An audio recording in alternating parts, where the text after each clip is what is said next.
En ese sentido, a mí es que bueno, no sé si desde siempre, y creo que es una sensación generalizada del español promedio, eh, asociamos mucho a la dictadura venezolana, efectivamente, con la izquierda de nuestro país, pero también la relacionamos con países. Yo, por ejemplo, siempre relaciono mucho a Venezuela con China. Entonces, por ejemplo, ¿qué papel tiene ahora mismo China bueno, en la región sudamericana, pero en especial en Venezuela? Porque Porque... responde el No, experto en la bueno, materia. esos son, mira, yo creo que hay, para llegar a ese punto de decir, bueno, yo relaciono la República Popular China con Venezuela, podríamos decir que hay diferentes puntos de partida, ¿no? El primero es que hay todo un discurso hegemónico que viene y que se produce por una pugna geopolítica desde Estados Unidos y otros países de decir, todo este grupito de gente no son un problema, o son un enemigo, o son contrarios a nosotros. El término de otredad aquí entra perfectamente, es decir, nosotros somos esto, ellos no. O ellos son esto, nosotros no somos eso, ¿no? Luego, en la realidad es exageradamente distinto. O sea, que haya una especie de similitud entre que el partido de gobierno en Venezuela de alguna manera se vincula, ¿no? Atraviesa la estructura estatal y eso en China también pasa así. Vale, sí, pero ¿y no pasa en España lo mismo? Con el PP y el PSOE. Ya. O sea, no hay partidos cuya estructura en sí misma parece en un estado profundo o tienen ese nivel de repercusión, ¿no? Porque al final es eso. Entonces, poner a China en el mismo grupo no lo pondría con algo muy importante. Yo tampoco lo pondría. No lo pondría y por algo muy importante. ¿Cuáles son los resultados de China y cuáles son los de Venezuela? China saca a miles de millones de personas de la pobreza en un tiempo récord, en prácticamente 15 años, de pobreza extrema al menos, ¿no? Por supuesto tienen pobreza todavía, un país muy grande como para no tenerla. Pero lo hacen y luego son punteras no solo en desarrollo sostenible, sino en crecimiento económico. Con todo y que tienen sus retos, que nadie los quita. Cada 10 años China es totalmente diferente. Cambia. Totalmente. Cambia, Yo diría cambia que totalmente. de aquí a unos años, cada 5. Porque cambian, o sea, Cambia yo he estado en totalmente. Xiong'an, que es una ciudad que se acaban de montar hace 3 años, una ciudad que tiene 1,5 millones de habitantes ya, o aproximadamente, y que pretende de aquí a 5 años tener 5 o 6 millones. ¿Pero qué país Madrid. hace eso? Yo considero que Madrid. China y países de Latinoamérica de izquierda se van en función de las guerrillas, sería de la lucha que tuvo el Partido Popular Chino a No, llegar ni siquiera, al o gobierno sea, o hay o un- las guerrillas Sí, o sea, sí está eso, latinoamericanas, esa relación, pero que tuvo Sí. total distorsión en Latinoamérica. Yo creo No, que y no que tiene pensemos, punto de ¿no? comparación. Por ejemplo, Cuba, ¿no? Que podríamos decir que es el epicentro de la distribución de determinados modelos de izquierda, porque la izquierda también es muy amplia, que hay que decirlo. Pero de un determinado modelo, de una determinada izquierda que además deriva en autoritarismo. Vale, genial. Pues ahí hay una inspiración, por ejemplo, maoísta, ¿no? Que es una de las discusiones que hay. Del maoísmo, ¿no? De las discusiones entre Fidel y el Che Guevara y otros de la camarilla del castrismo sobre qué modelo, ¿no? Si más marxista-leninista clásico, si más maoísta, está. Sí, eso existe, ¿no? Y incluso en Venezuela también hubo una... Pero de ahí a Guardan decir... relación, pero Pero es eso que es una etapa muy vieja. Es muy vieja porque ni Claro. los sandinistas ni la No, guerrilla no, con ni las siquiera, FARC en su ni momento siquiera cuando eso. han sido guerrilla, que se consideraban Sí, como un poco grupo perdido, guerrillero ¿no? armado. No, O sea, digamos es totalmente que... distinto. Claro, es que digamos que de todos los grupos paramilitares, revolucionarios, ¿no? Con todas estas consignas y eslóganes, la influencia china, más allá de un lejano pariente simbólico en su momento, a mediados de la Guerra Fría, ahora no tiene ninguna relación. Efectivamente. Y pensemos una cosa, China, además, tiene un modelo, sobre todo con la influencia confuciana, la tradición, etcétera, y con su propia evolución actual, tiene un modelo muy pragmático. China El no... modelo económico de China es totalmente ajeno a lo que podemos hablar en una guerrilla.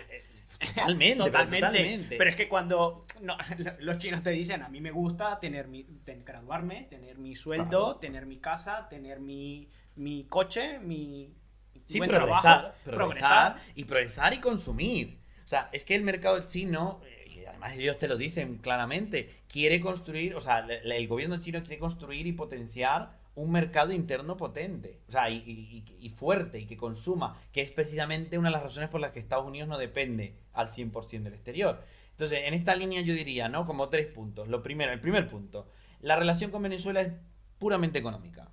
O sea, China no marca, o al menos de forma explícita, nunca ha tenido la intención de tener a Venezuela como una especie de pivote o de estado Claro, porque se clientelar. habla mucho también de China, de esa estrategia de poder blando. Pero el poder blando... Influencias civilinas... Pero claro, el poder blando va en función de aprovechar esos recursos naturales. Y eso es poder duro, al final. Al final, pero... El poder blando, como lo está diciendo Lorenzo, termina siendo más como el... mira, está China. ¿Qué otra cosa? Pero tú le preguntas, y esto aquí igual en España y en Europa, tú le preguntas a un venezolano cuántos grupos, pues si hablamos de poder blando en el sentido liberal, que es el clásico, tú le preguntas a un venezolano, a nosotros, ¿cuántos grupos de música china conoces? Porque yo me sé 3 coreanos mínimamente, pero ¿cuántos de China? La cultura china en Venezuela, ¿qué papel tiene más allá del arroz chino y que alguna cosa no sonará de las dinastías? No hay. China, La muralla esto- china. La moral, pero claro, eso es, imagínate. Entonces, esa parte folclórica, y no lo digo ni para mí ni para mal, lo que digo es que esa parte folclórica es algo que China viene trabajando, pero que no es un eje de la relación con Iberoamérica. Lo quieren hacer un eje, pero nunca ha sido un eje de cara a la relación, por ejemplo, más pragmática, que es la economía. Entonces, Venezuela, el segundo punto sería Venezuela, y esto sí es una línea que debate la región, es el país más endeudado con China. Ahora, ¿eso es un problema de China? No, vamos a ver. China te presta. Si tú pides más de lo que puedes pagar, es el problema tuyo, no de China. Y luego, que conecta con la región al tercer punto es, claro, pensemos en cómo está Brasil y México con la relación con China, que sí son poderes regionales. Venezuela perdió ese papel hace mucho. Brasil, el desarrollo que ha tenido en gran parte es por el consumo chino. Sin eso no crece. Porque, claro, ahí entra el debate, y ahí te pasó. Ahí entra el debate de el optimista, el pesimista y el escéptico. El optimista piensa, China es un ingrediente clave de nuestro desarrollo. El pesimista dice, oye, cuidado, porque Iberoamérica tiene una historia con lo de otras potencias grandes viniendo aquí a meter mano. Y el escéptico que dice, ni uno ni lo otro, veremos. Entonces, yo creo que por ahora yo me decanto más por la parte escéptica de decir, hay ejemplos muy buenos y hay otros que veremos, ¿no? Brasil lo ha hecho. Brasil fue uno. Puede ser, me recuerda un poco, no sé qué pensáis vosotros, pero me recuerda un poco cómo Estados Unidos está enfocando el debate internacional, ¿no? La visión que todo el mundo tiene de China viene un poco impactada por los medios estadounidenses y cómo ellos influyen en los medios europeos. Totalmente. Lo que pasa... Entonces, ¿hasta qué punto Estados Unidos está influyendo, haciendo una especie, vamos a llamarlo de una leyenda negra china, en vez de española? Me gusta eso. Bueno, si lo quieres llamar... ya está ahí la guerra de las superpotencias. Claro, poco, si lo ¿no? quieres llamar El leyenda combate de las negra... superpotencias. Sí, yo pienso que Estados Unidos cambió mucho su política después que cambió a su política de seguridad, no de expansión en su momento que tuvo, sino eso es un punto cuando clave. hay un punto clave entre Estados Unidos y China, pues los espacios que está dejando Estados Unidos porque te enfocas en la parte de seguridad, pues China lo supo aprovechar y esa es la realidad que hay en Latinoamérica. Sí, además es lo que ha dicho Lorenzo y es un punto clave. Es la lógica securitaria o securitista de Estados Unidos después del 11S es un pilar de su política exterior. Es decir, poco más, poco menos, pero es un pilar. Tenemos un Estados Unidos que ya no solo para 2001 asume que es una potencia, pero lo asume ya no de facto, sino casi de jure de decir... No, es que aquí mandamos nosotros. O sea, que vamos a ver, que hemos ganado la Guerra Fría, ¿no? Por ponerlo de alguna manera. Y el relato, ¿cuál es? Nosotros marcamos el paso. Claro, 7, 10 años después, tienes todo esto de los países emergentes, yo diría también reemergentes, porque Rusia nunca ha dejado de ser un país potencia. Entonces, digamos que reemergen, ¿no? Con todo esto. Y claro, Estados Unidos empieza con toda esta retórica, con todo este discurso, además muy hegemónico, porque es lo que ha dicho Lorenzo. Lo ve y además tiene con qué, lo que has preguntado tú, tiene con qué promocionarlo, ¿no? Y Europa, digamos que según a quien le preguntes, es más cómplice porque se lo traga completamente o directamente no le interesa porque está en sus movidas. Entonces, claro, Estados Unidos lo hace y aquí también hay que ser muy ecuánimes. Y es decir, esto no es de buenos y malos, no es China buena, China mala, Estados Unidos. No, son intereses. Si tú tienes una potencia, tú no puedes pretender que el otro te coma terreno. Y China ha ido planteándose el debate de lo del soft power, que es un punto importante que ha dicho Lorenzo, pero luego Estados Unidos tiene los dos. Tiene el hard power, o sea, el poder duro y el poder blando. Y el poder blando es tremendo. Ahora, que haya cosas que se le puedan criticar a China, por supuesto, como cualquier país. Ahora, que sea China el nuevo epicentro de este eje del mal que plantea Estados Unidos, no. Por algo muy concreto y los mismos chinos lo defienden así. A ver cómo queda, pero lo defienden así. Y es lo del auge pacífico. Escucha, Juan, que si yo soy empresario, pues a mí me gustaría invertir. A mí me gusta que me vengan a pedir prestado dinero y ya luego lo tengo a plazo. Claro, ya sería la evaluación de los países como potencia, Yo como luego como empresario, superpotencia y ya luego como nación. yo como Que empresario eso me también hay que gustaría. tenerlo en cuenta. Claro, bueno, lo que tú has dicho Sí. antes de Brasil. O sea, tú le preguntas al empresariado brasileño con Bolsonaro, que quería hacer todo un giro de la política exterior más hacia Estados Unidos, como ahora Milei con Argentina, ¿dónde estaba el empresariado brasileño apuntando? ¿Una parte de Estados Unidos? Sí, porque hay una relación Sí, tal. efectivamente. Pero Eso no se puede mayoritariamente ¿a romper. dónde? A China. Y Milei lo dejó, o sea, no es que lo dejara muy claro, se vio muy claramente. Milei tiene toda una campaña discursivamente hostil con el tema chino, para bien o para mal, es decir, podía criticar más o menos, pero tenía un discurso hostil. Gana las elecciones, tercera reunión, tercera o cuarta, si mal no recuerdo, es con un emisario chino, además un emisario potente.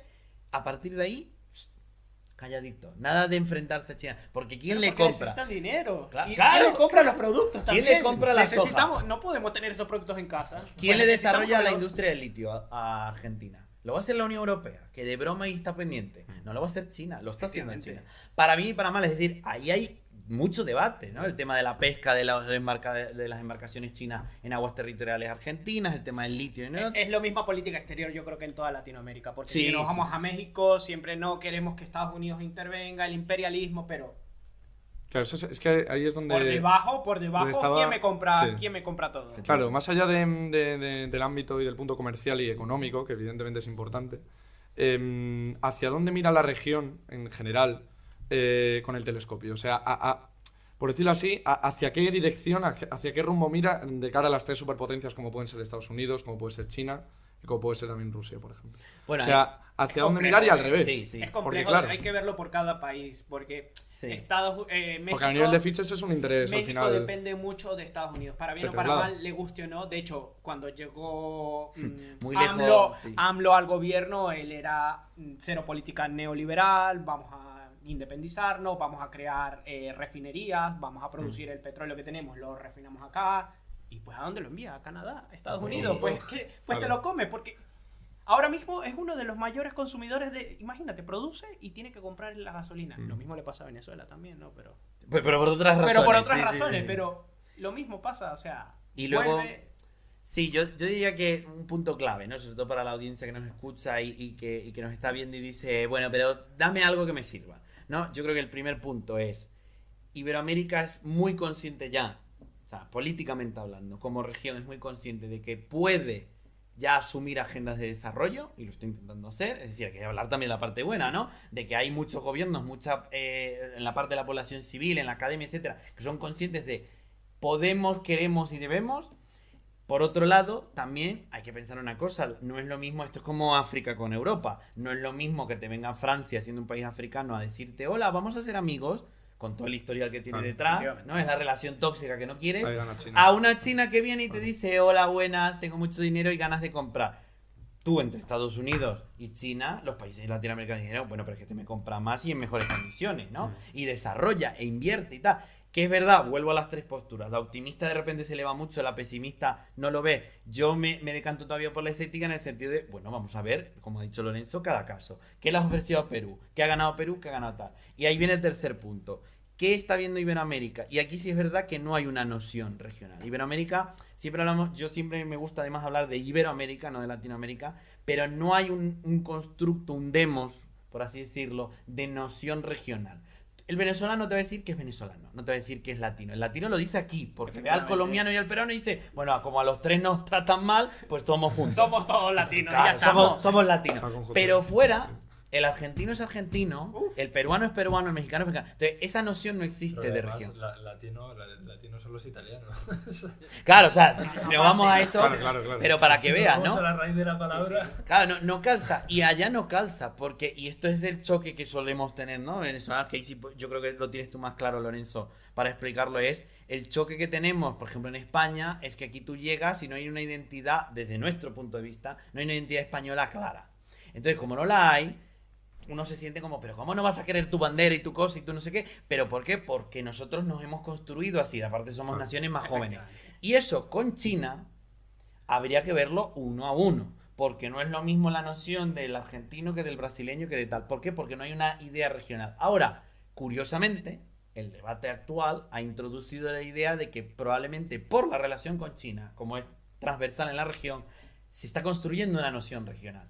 Porque entonces el argentino le pregunta al mexicano, ¿qué te ha ofrecido a ti? Claro. Tal cosa. Y a ti el Brasil, tal cosa. Entonces ya se empieza a decir, ¿y por qué no Mercosur o SICA o Alianza del Pacífico, no? Todos estos organismos de integración nos ponemos de acuerdo para hablar con China. Claro, esto, bueno, ya dependerá de si China quiere ir. Porque recordar una cosa, China como buena potencia, aunque sea de facto, es decir, aunque ellos no lo quieran asumir, lo son. Y esto no es un tema acusativo, es decir, China sabe, por una cuestión lógica, que si se acerca a Brasil sola no es lo mismo que acercarse a todo el Mercosur.